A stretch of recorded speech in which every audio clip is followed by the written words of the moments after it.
아이를 내놓아라. 그 아이가 이 가뭄의 화근이니라. 횃불을 든 군중이 헛간을 에워쌌습니다. 문짝이 부서지고 포졸들이 쏟아져 들어왔지요.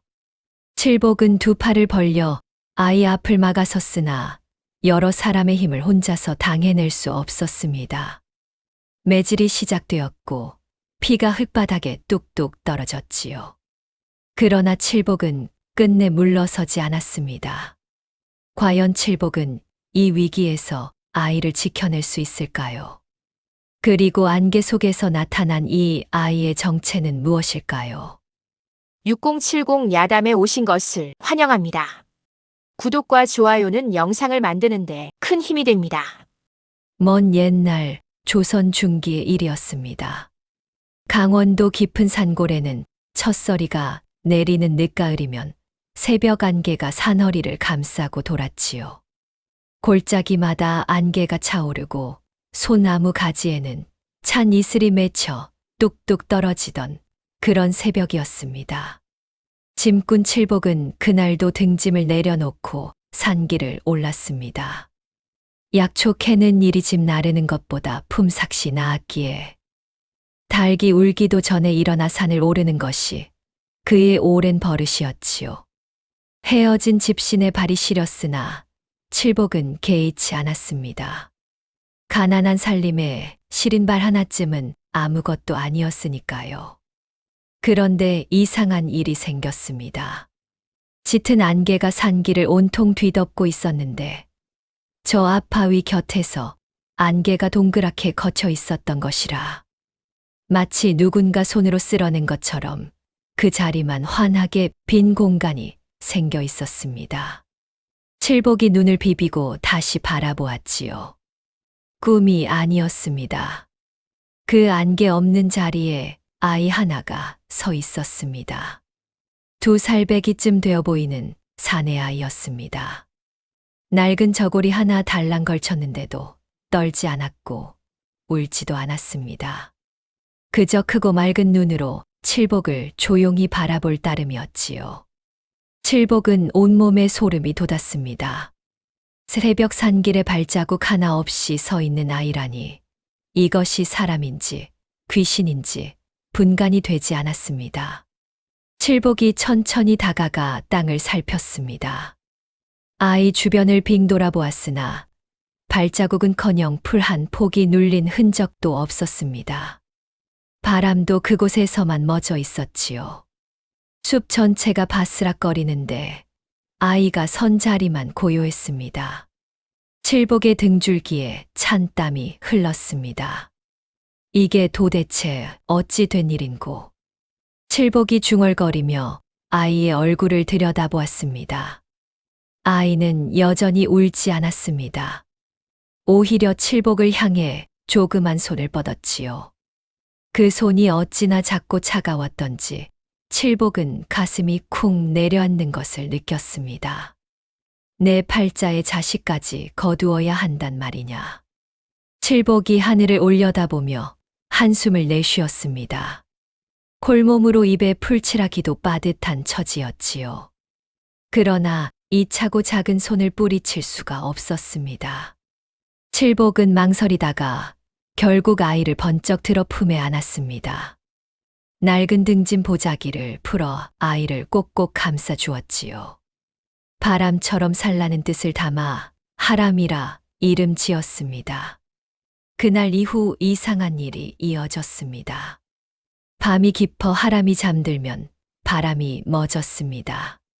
창호지 사이로 불어들어오던 바람도 처마 끝을 흔들던 바람도 하람 곁에서는 조용히 가라앉았지요. 칠복은 피곤에 지쳐 그러려니 하였으나 이를 유심히 지켜보던 마을 노파가 가늘게 눈을 떴습니다. 입가에 알 수 없는 빛이 어렸지요. 이때만 해도 아무도 몰랐습니다. 그 작은 아이가 이 산골 마을을 어떻게 뒤흔들지를요. 칠복의 살림은 보잘것없었습니다. 헛간 한 칸이 집이었고 집단을 엮어 만든 자리가 침상이었지요. 바람이 불면 벽 틈으로 찬 공기가 스며들었고 비가 오면 천장에서 물이 새었습니다. 그런 곳에서 칠복은 하람을 품에 안고 겨울을 났습니다. 먹을 것이 늘 모자랐습니다. 장터에 나가 짐을 날라 품삯을 받아도 쌀 한 줌 사기가 빠듯했지요. 칠복은 자신의 밥그릇에서 먼저 한 술을 덜어 하람의 입에 넣었습니다. 아이가 오물오물 받아먹는 것을 보고서야 자신도 숟가락을 들었지요. 칠복의 밥그릇은 언제나 반도 차지 않았습니다. 그래도 칠복은 불평 한마디 없었습니다. 밤이면 더욱 추웠습니다. 솜이 빠진 이불 한 장으로는 두 사람을 덮기에 턱없이 부족했지요. 칠복은 하람을 자신의 가슴팍에 바짝 붙이고 웅크렸습니다. 북풍이 헛간 벽을 두드려 댈 때면 칠복은 몸을 더 크게 말아 아이 쪽으로 바람을 막았습니다. 등짝이 시려도 하람의 이마가 따뜻하면 그것으로 충분하다 여겼지요. 장터에서 돌아오는 길에는 남은 음식을 구하기도 하였습니다. 상인들이 팔다 남긴 식은 떡 한 조각, 국밥집에서 버리려던 건더기 한 줌을 얻어 하람에게 먹였지요. 칠복은 그것을 구걸이라 부끄러워하지 않았습니다. 아이 배를 채우는 일 앞에 자존심이란 사치였으니까요. 그러던 어느 날 아침이었습니다. 헛간 문 앞에 뚝배기 하나가 놓여 있었습니다. 아직 김이 모락모락 오르는 좁쌀죽이었지요. 누가 두고 갔는지 주변을 살펴보니 아무도 없었습니다. 칠복이 고개를 들어 둘러보았더니 저 멀리 이웃 과부 임서방댁이 돌아서며 빠른 걸음으로 걷고 있었습니다. 허름한 치마폭을 여미며 서둘러 가는 뒷모습이었지요. 칠복은 그 자리에서 허리를 깊이 굽혀 절하였습니다. 과부댁은 끝내 돌아보지 않았지요. 칠복의 눈가가 뜨거워졌습니다. 따뜻한 죽을 하람 앞에 내밀었습니다. 하람이 숟가락도 없이 두 손으로 뚝배기를 감싸 쥐더니 벌컥벌컥 들이켰지요. 그러다 갑자기 히히 웃음을 터뜨렸습니다. 뜨거운 죽이 코에 닿은 모양이었지요. 콧등에 죽을 묻힌 채 눈을 찡그리며 웃는 하람을 보자 칠복도 그만 웃음이 터졌습니다. 허허, 이 녀석아, 뜨거운 것은 후후 불어먹어야지. 칠복이 어깨를 흔들며 웃었습니다. 오랜만에 헛간 안에 웃음소리가 가득 찼지요. 굶주린 날이었으나 그날만큼은 마음이 넉넉했습니다. 가난도 추위도 잠시 저 멀리 물러난 것 같았지요. 그러나 마을 노파는 그 웃음소리를 듣고 있었습니다. 담 너머에서 칠복과 하람을 바라보던 노파는 입술을 오므리며 이웃집 안악에게 귓속말을 건넸습니다.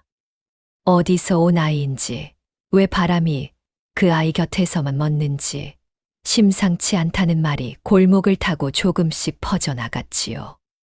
굶어도 웃을 수 있는 날들이었습니다. 그러나 그 웃음이 언제까지 이어질지는 아무도 알 수 없었습니다. 하람이 6살이 되던 해 가을이었습니다. 키가 한 뼘쯤 자라고 볼에 살이 오른 하람은 저녁마다 헛간 문 앞에 쪼그려 앉아 하늘을 바라보는 버릇이 생겼습니다. 칠복이 고단한 몸을 이끌고 돌아와도 하람은 쉬이 눈을 떼지 않았지요. 별 하나하나를 손가락으로 짚어가며 무언가를 세는 것 같았습니다. 칠복은 그런 하람을 보며 그저 아이들이란 다 저렇다고 여겼습니다. 그러던 어느 날 저녁 하람이 불쑥 입을 열었습니다. 아버지, 내일 비가 옵니다. 칠복이 고개를 들어 하늘을 바라보았습니다. 구름 한 점 없이 별이 촘촘히 박힌 맑은 하늘이었지요. 칠복은 피식 웃으며 그래, 그래 하고 대꾸하였습니다. 아이의 말을 대수롭지 않게 넘긴 것이었지요. 그런데 다음 날 정오가 지나자 하늘이 어두워지더니 굵은 빗방울이 떨어지기 시작하였습니다. 메마른 흙에서 빛내음이 피어올랐지요. 장터에 나와 있던 칠복은 하람의 말이 떠올라 그 자리에 멈추어 섰습니다. 등골이 서늘해지는 느낌이었습니다. 이틀 뒤에도 같은 일이 있었습니다. 하람이 저녁 바람을 맞으며 모래는 서리가 내린다 하였고 그 말대로 이틀 뒤 새벽에 서리가 내렸지요. 한 번은 우연이라 할 수 있었으나 두 번은 달랐습니다. 칠복은 하람을 불러앉히고 찬찬히 물었습니다. 하람아, 어찌 아는 것이냐? 하람이 고개를 갸웃하며 대답하였습니다. 바람이 말해줍니다. 아버지, 칠복은 할 말을 잃었습니다.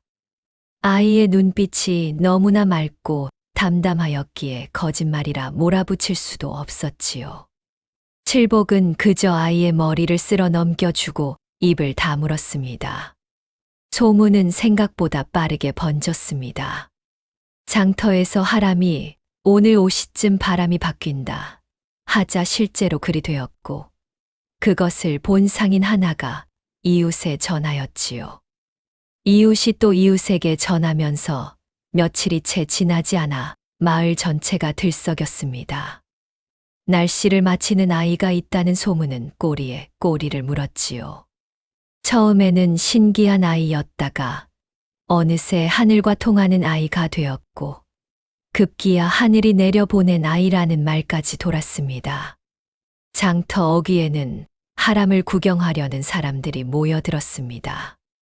칠복이 하람을 데리고 나설 때면 사람들이 몰려와 아이를 애워쌌지요. 어떤 이는 손을 잡으려 하였고 어떤 이는 하람의 얼굴을 가까이 들여다보며 과연 남다르게 생겼다고 수군거렸습니다. 하람은 그 와중에도 눈 하나 깜짝하지 않고 서 있었지요. 칠복은 사람들을 향해 손을 저었습니다. 그저 애일 뿐이요. 구경거리가 아니니 비켜주시오. 그러나 사람들은 좀처럼 흩어지지 않았습니다. 한 번 붙은 소문이란 막을 수가 없는 법이었지요. 며칠 사이에 소문은 인근 마을을 넘어 고을 관아 쪽으로까지 흘러 들어갔습니다. 칠복은 그 말을 전해 듣고 가슴이 철렁 내려앉았습니다. 이제 일이 커지기 시작하였지요. 그해 여름은 유난히 가물었습니다. 논바닥이 거북 등처럼 갈라지고 우물은 바닥을 드러냈지요. 산골 마을 사람들은 하늘을 올려다보며 한숨을 내쉬었고 애써 심은 곡식이 누렇게 타들어가는 것을 손 놓고 바라보아야 했습니다. 가뭄이 2달을 넘기자 마을 안에는 무거운 침묵이 내려앉았습니다. 그때 고을 아전 박서방이 나타났습니다. 박 아전은 기름진 얼굴에 비단 도포를 걸친 자였습니다. 백성들 앞에 설 때면 늘 목소리를 높이고 팔짱을 꼈지요.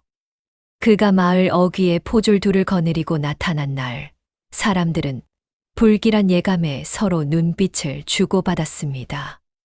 박 아전은 마을 한복판에 서서 선포하였습니다. 가뭄이 이렇듯 극심한 것은 하늘이 노하였기 때문이니라. 기우제를 올려야 할 것이요. 제사 비용은 각 가오에서 쌀 2대씩 거두겠노라.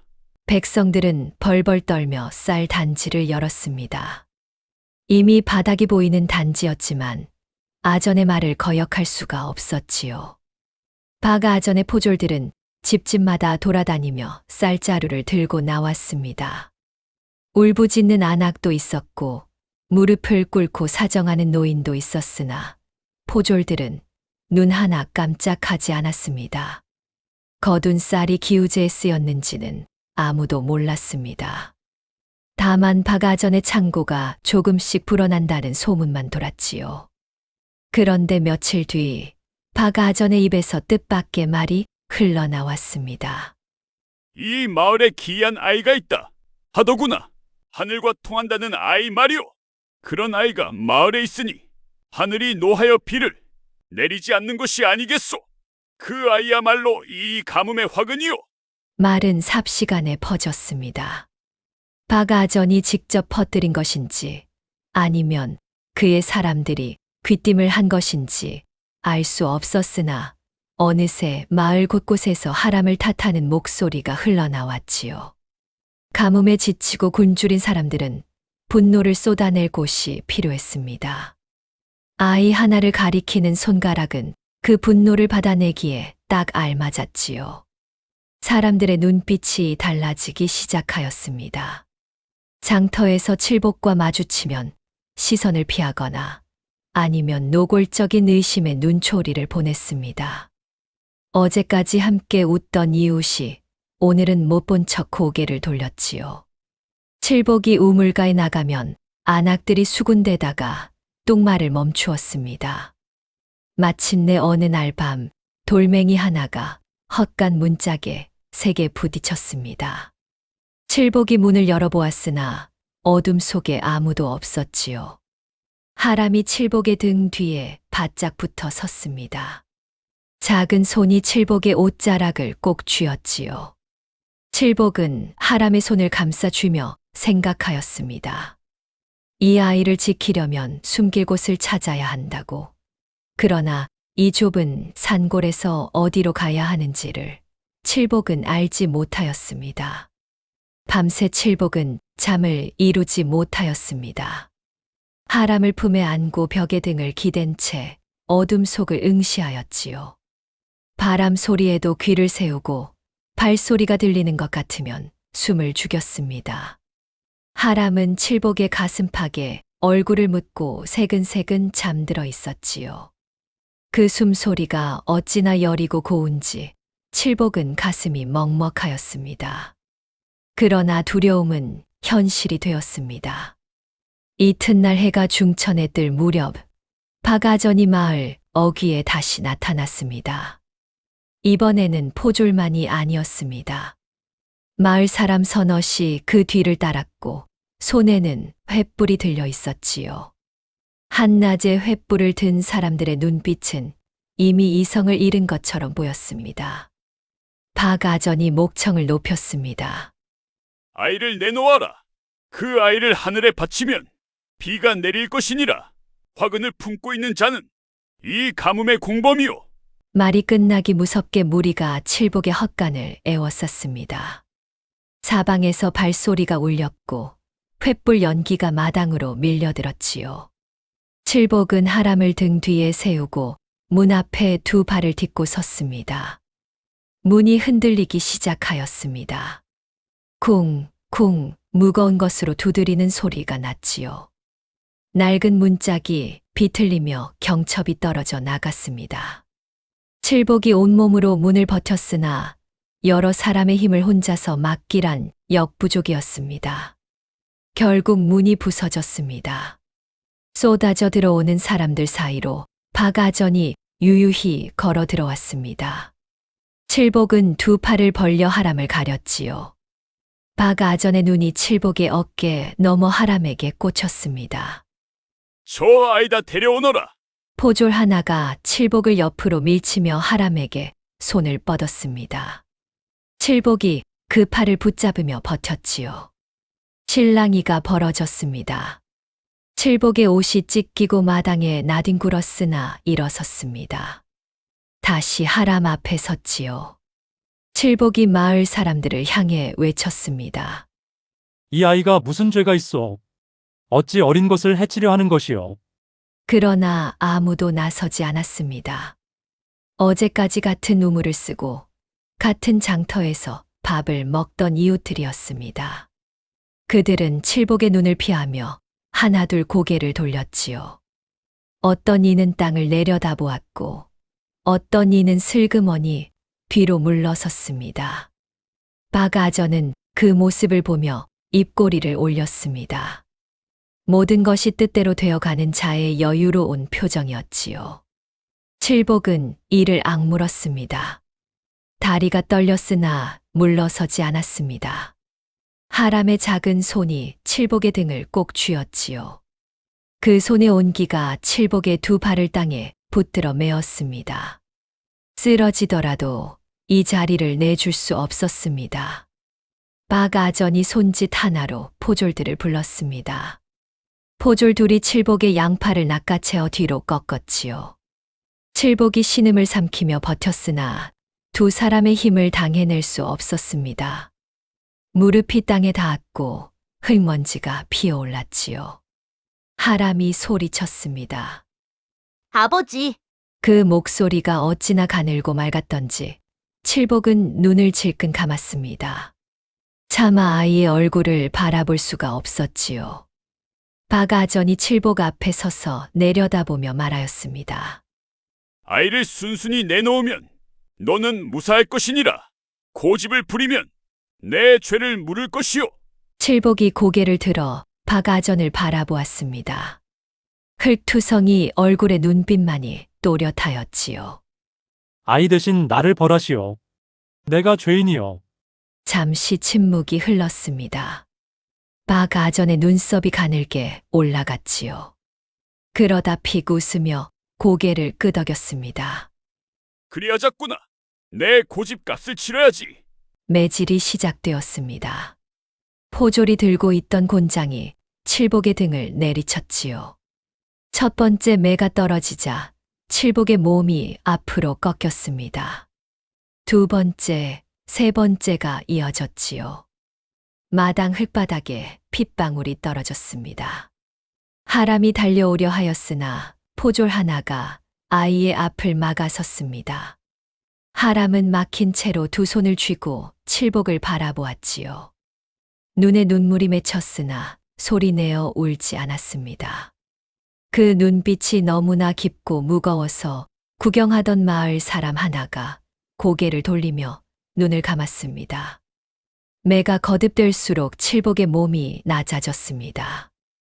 등에서 흘러내린 피가 허리춤까지 번졌지요. 그러나 칠복은 소리를 내지 않으려 입술을 깨물었습니다. 신음 한 번 흘리지 않으려는 것이었지요. 박아전이 팔을 들어 매질을 멈추었습니다. 칠복은 두 손을 짚고 겨우 몸을 지탱하고 있었습니다. 숨이 거칠었고 등의 옷이 피로 흠뻑 젖어 있었지요. 박아전이 몸을 굽혀 칠복의 귀에 대고 낮게 말하였습니다. 아직도 고집이냐? 칠복이 가래를 삼키며 천천히 입을 열었습니다. 애 하나 살리자고 버티는 것이요. 죽어도 내줄 수 없소. 박아전이 혀를 찼습니다. 다시 손짓을 하였지요. 매질이 재개되었습니다. 칠복의 몸이 마침내 옆으로 쓰러졌습니다.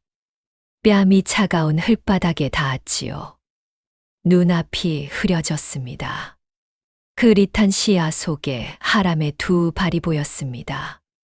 작고 맨발인 두 발이었지요. 칠복은 그것을 바라보며 입술을 달싹였습니다. 애 하나 살리자.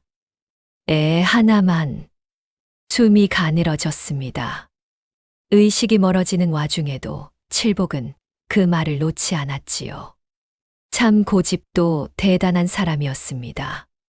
마당에는 찬 가을 바람만 조용히 지나갔고 칠복의 몸 위에 낙엽 한 장이 소리 없이 내려앉았습니다. 칠복이 쓰러진 마당에는 무거운 침묵이 내려앉았습니다. 박아전은 흡족한 표정으로 팔짱을 끼었고 포졸들은 그 옆에 늘어서 있었지요. 마을 사람들은 칠복의 쓰러진 몸을 바라보면서도 아무도 나서지 못하였습니다. 횃불 연기가 하늘로 가늘게 올라갔지요. 그때 하람이 앞으로 걸어 나왔습니다. 포졸이 막아서려 하였으나 하람은 멈추지 않았습니다. 아이의 눈빛이 어찌나 고요하고 단단하였던지 포졸이 오히려 한 발 물러섰지요. 하람은 군중 한가운데 홀로 섰습니다.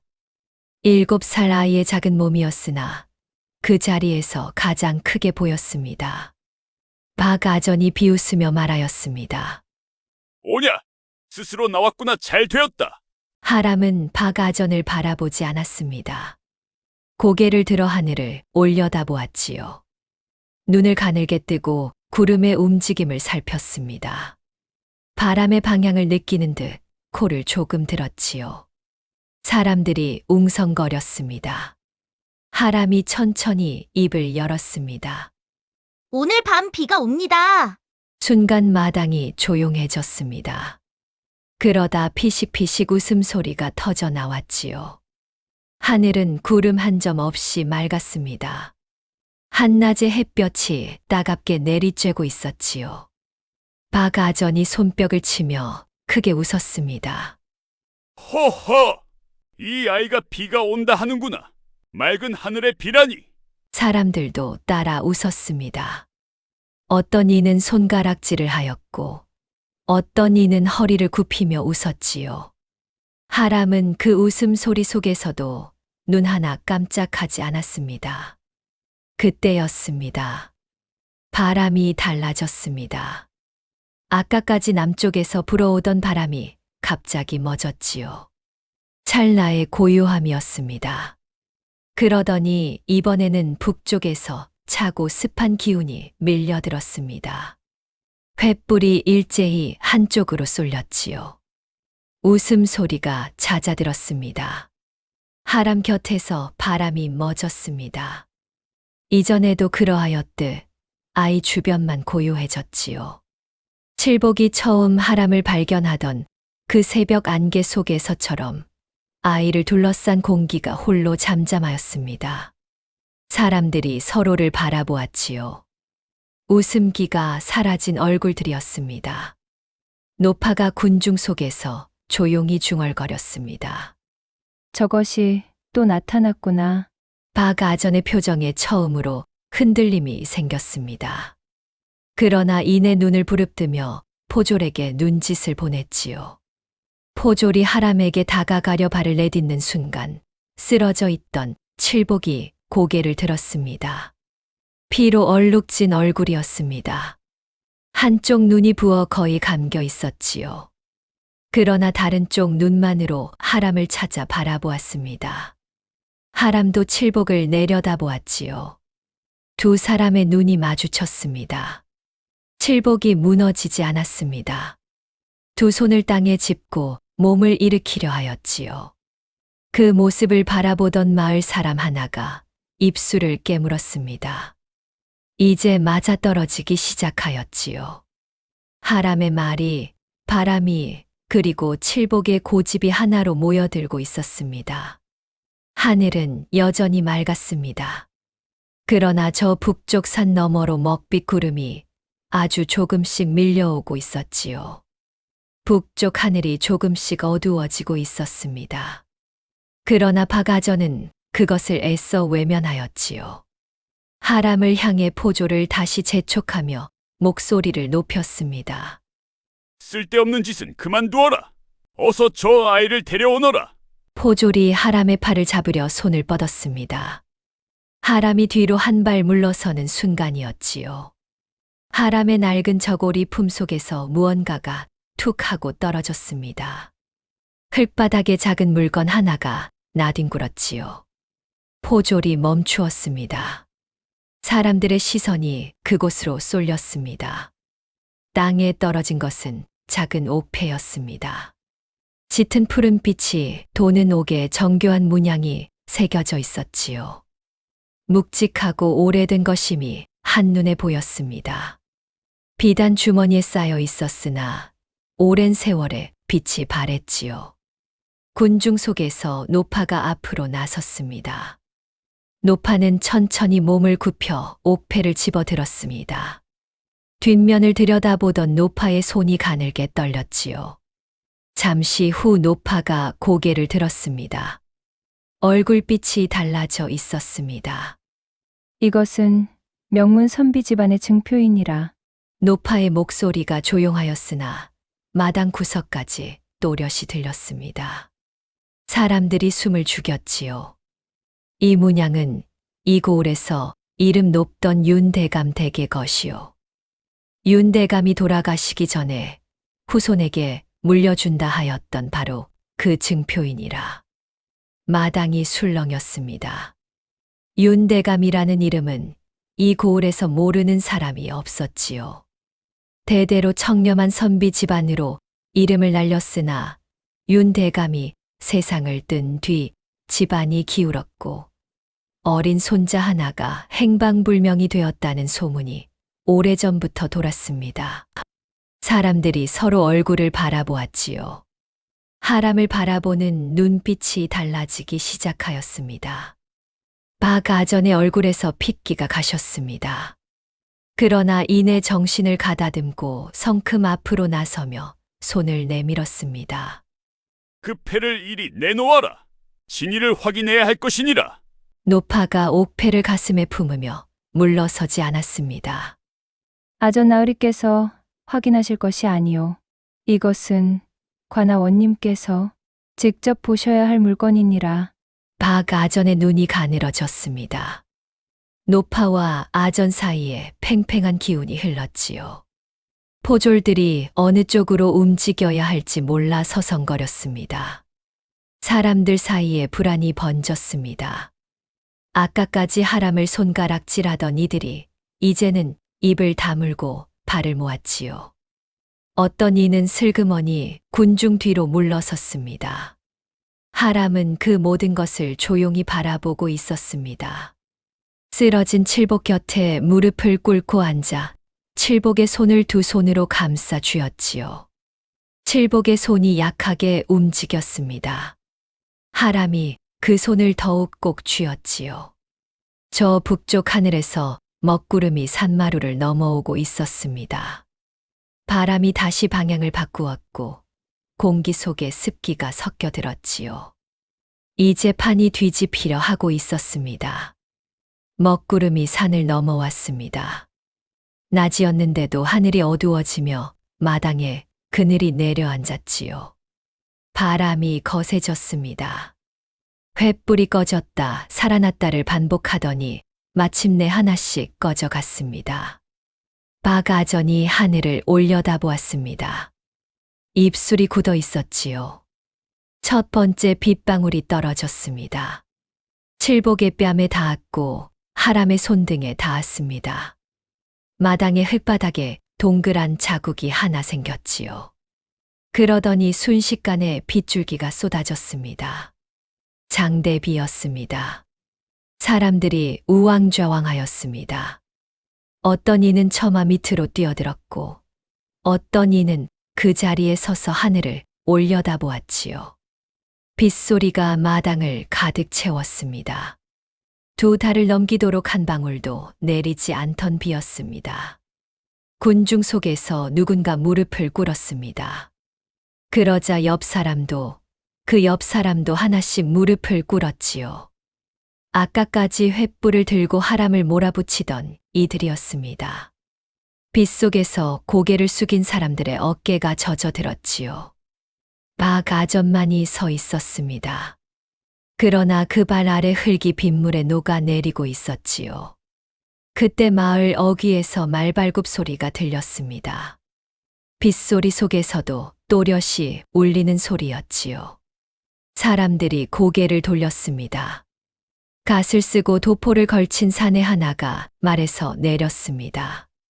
그 뒤를 포졸 여럿이 따랐지요. 사내가 품속에서 마패를 꺼내 높이 들었습니다. 암행어사 출두요. 마당이 얼어붙었습니다. 박아전의 얼굴이 흙빛으로 변하였지요. 다리가 흔들리는 것이 멀리서도 보였습니다. 암행어사가 천천히 마당으로 들어섰습니다. 빗속에서도 걸음이 흐트러지지 않았지요. 노파가 앞으로 나와 옥패를 두 손으로 받들어 올렸습니다. 어사가 옥패를 받아 살피더니 고개를 끄덕였습니다.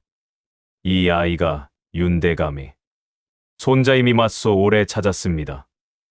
어사의 시선이 하람에게 닿았습니다. 하람은 칠복의 곁에서 일어나지 않았지요. 칠복의 손을 놓지 않은 채 어사를 바라보았습니다. 어사가 박아전을 향해 돌아섰습니다. 백성의 양식을 거두어 사복을 채우고 무고한 아이를 희생양으로 참으려 한 죄를 묻겠소. 박아전이 뒷걸음질 쳤습니다. 포졸 하나가 그의 팔을 낚아챘지요. 박아전이 빗속에서 버둥거리며 울부짖었습니다. 이럴 수가 내가 무슨 죄란 말이오 억울하오 억울해. 그 꼴을 구경하던 마을 사람들 사이에서 웃음이 터졌습니다. 빗속에서 울부짖으며 끌려가는 박아전의 뒷모습은 참으로 볼만하였지요. 방금 전까지 위세를 떨치던 자가 절이 되었으니 하늘이 늦지 않게 판결을 내린 것이었습니다. 빗줄기는 더욱 굵어졌습니다. 마른 논바닥에 물이 차오르고 갈라진 땅이 빗물을 빨아들였지요. 마을 사람들은 처마 밑에서 그 광경을 바라보며 오랫동안 말이 없었습니다. 하람은 칠복 곁에 앉아 빗속에서도 자리를 지켰습니다. 칠복의 손이 하람의 손을 약하게 쥐었다 놓기를 반복하였지요. 하람이 칠복의 이마 위로 흐르는 빗물을 소매로 닦아 주었습니다. 하늘이 내린 비였습니다. 비가 사흘을 내렸습니다. 갈라졌던 논바닥이 촉촉이 젖었고 바닥을 드러냈던 우물에 물이 차올랐지요. 마을 사람들은 처마 끝에서 떨어지는 빗소리를 들으며 오랜만에 깊은 잠을 잤습니다. 2달 넘게 짓누르던 가뭄의 무게가 씻겨 내려가는 것 같았지요. 칠복은 사흘을 알았습니다. 하람이 칠복의 곁을 떠나지 않았습니다. 이웃 과부 임서방댁이 죽을 쑤어 들고 왔고 암행어사가 보낸 의원이 칠복의 등 상처를 살폈지요. 하람은 의원이 약을 바르는 동안 칠복의 손을 꼭 쥐고 앉아 있었습니다. 칠복이 신음을 흘릴 때마다 하람의 손에 힘이 들어갔지요. 나흘째 되는 날 아침 칠복이 눈을 떴습니다. 뿌연 시야에 하람의 얼굴이 들어왔습니다. 눈 아래 그늘이 짙게 내려앉아 있었지요.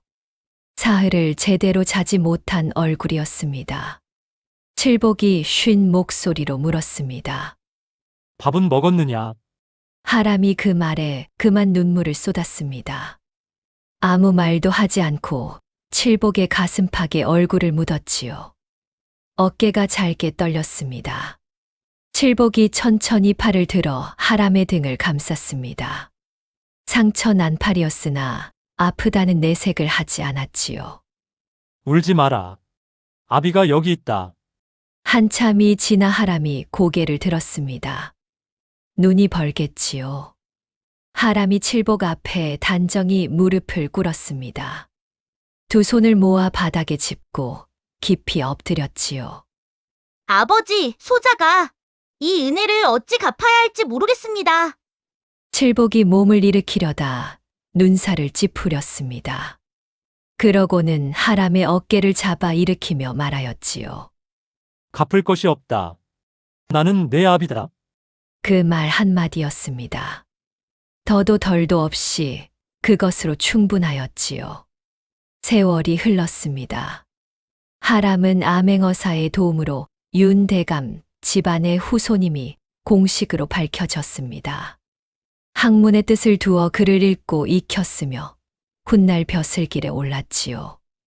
고을원님 자리에 앉게 된 날, 하람이 가장 먼저 한 일은 칠복을 모셔오는 것이었습니다. 넓은 집 안채에 칠복의 자리를 마련하였지요. 칠복은 손사래를 치며 사양하였으나 하람이 끝내 듣지 않았습니다. 아버지 계실 곳은 여기입니다. 칠복은 결국 그 자리에 앉았습니다.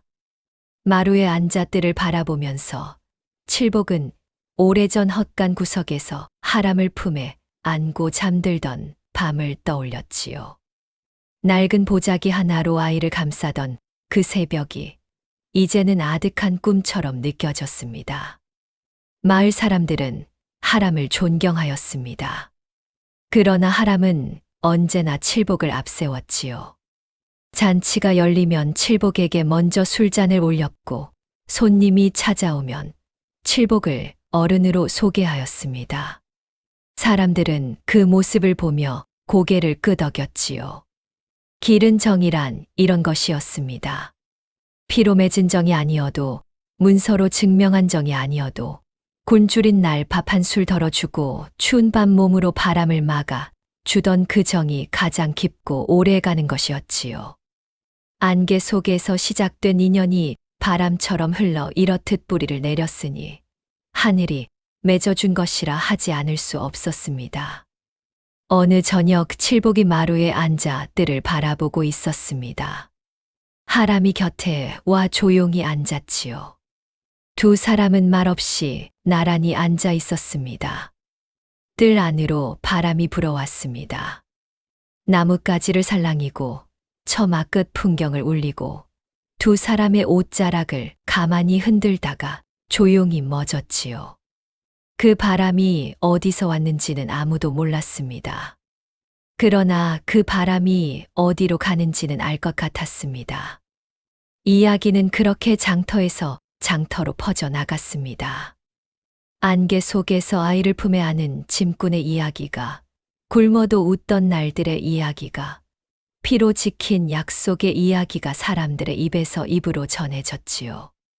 바람이 부는 날이면 사람들은 그 이야기를 떠올렸습니다.